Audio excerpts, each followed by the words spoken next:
So the question is, have we ignored these Sealbox private reserve releases for far too long? We're going to talk a little bit more about their 10-year release, one of their more recent ones, today on the My Bourbon Journey Whiskey Review channel.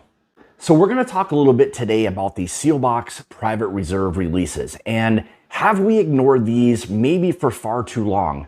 So the one we're talking a little bit about specifically today will be the 10-year more recent release with this one. But this is going to be a little bit more of a video that's geared towards, should we be paying a little bit more attention to what Blake at Sealbox and their private reserve releases, what they are, what they represent, the type of bourbons, the different finishes, and whether or not, again, we should be paying more attention to what these are. We'll talk a little bit more about, again, this 10 years specifically.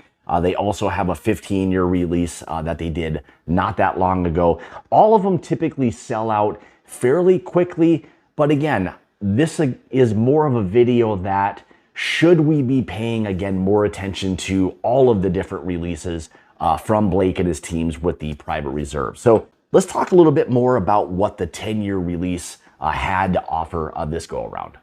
So this bottle here, their 10-year, they released, again, all Kentucky straight bourbon whiskeys, minimum age 10 years. I think it was actually closer to 10 years, 2 months. So from a little bit of the research that I've done, it looks like these were barrels that were produced for somebody else, a private label, an NDP, whatever it may be, at some other time. Blake ultimately bought these barrels, did their own blend. It does look like from the research that I've done that this was probably barrels that were done by Heaven Hill and then ultimately bottled by Blake and his team. That's kind of interesting just on its own, that they're finding these different type of barrels and then releasing it under their own kind of private label, Sealbox, or their private reserve specifically. So this one was coming in at 131.4 proof. And again, here was kind of the interesting mash bill: 75% corn, 15% rye, 10% malted barley. Not a typical mash bill that Heaven Hill does. Off a little bit on some percentages there. And again, age stated as 10 years old. And the MSRP on this was right around $130. So I think for what it is you're getting, a cask strength, 10-year plus bourbon, again, I don't think we're really super far off in price in today's day and age. $130 for a bottle like this, again, would have no issue with that whatsoever. Why don't we kind of dive into this just to kind of give you guys an idea of at least what this release had to offer, and then you could make the educated decision of whether or not it's something you want to kind of focus on or pay more attention to some of the future releases that they have and what they ultimately are getting. In my opinion, they're getting some really, really nice barrels. One of them will be some of these 15-year-old barrels that they were able to do their blend and bottle at a different date. But again, I think it's one of these brands or off-brand that we need to strongly kind of consider and pay more attention to. So without further ado, let's kind of dive into the Sealbox 10-year private reserve release. Boy, so right away I'm getting this kind of candied, like oaky, honey, orange type of feel to it. Really nice kind of vanilla or rich vanilla custards. Nice, really nice brown sugars on this. Great rye spice on it so far. Almost a kind of like also this dark coffee or like an espresso kind of roast feel to it. A little bit of that kind of candied pecan nuts. It just has that kind of deep, dark, rich nose that I think a lot of people really crave or pay a lot of attention to, in a bourbon. Yeah, fantastic baking spices. It feels more of that kind of cinnamon, nutmeg type of feel for the baking spices. There's some nice spice. I wouldn't necessarily say you're getting like blown away by like the rye spice. It's there. There's a nice oak feel to it, but the balance on the nose feels really nice so far. So let's go ahead and dive into the palate and see what this one has to offer. Cheers.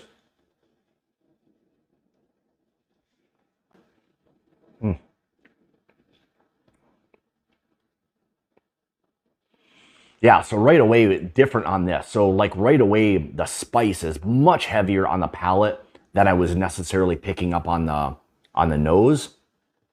But it really feels like this candied pecan, or even maybe even like a chocolate pecan pie type of feel to it.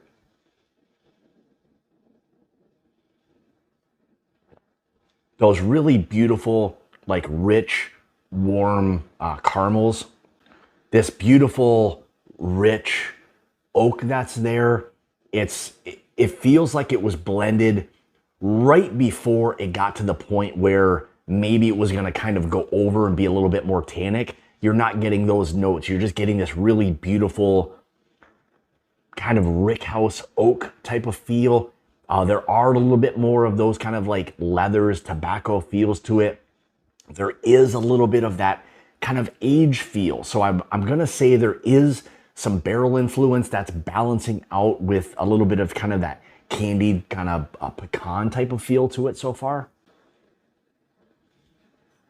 Yeah, my very first thought was ultimately when I started to kind of sit down with this thing, based on the richness and the feel, the kind of profile that it had, it felt very Elijah Craig barrel proof to me, just in terms of what this was giving me. And for me, this is kind of my go-to. This is what ultimately works extremely well for me. And this was what got me thinking, are we overlooking what it is with these Sealbox private reserve releases? And that was what made me think maybe more of us need to pay more attention to something along these lines, and maybe start to kind of think more about picking up these kinds of bottles rather than just always chasing after all of the other things. Now, again, I know this is relatively limited, but when they do their releases, and anybody who's a Sealbox member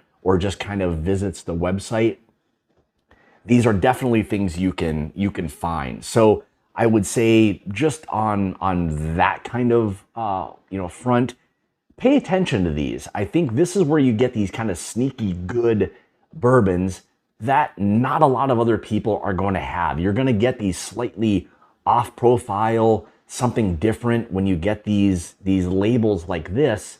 This is where you start to get into some of these more unique type of blends, whether they're single barrels or a blend in this case. This is again what got me thinking of maybe we should be paying a little bit more attention to something like the Sealbox and their private reserves.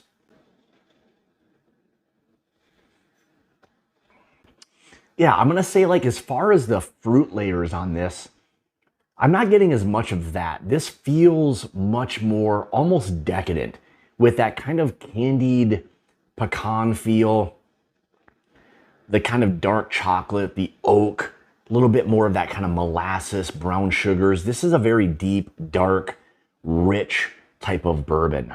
If you're somebody who doesn't appreciate a little bit of oak in your bourbon, maybe this would be a little bit too much, but in my opinion, it's balanced out extremely well in this to allow you to kind of get to each of those layers to make it feel very kind of cohesive. So this to me, again, is why I love these types of releases, is because it does offer us as the consumer something slightly different. And that's kind of unique. If we can find something in today's market that, again, is a little bit different and unique, not that they've done anything crazy with this. They've blended barrels and kind of left it alone, which again is something I appreciate as well.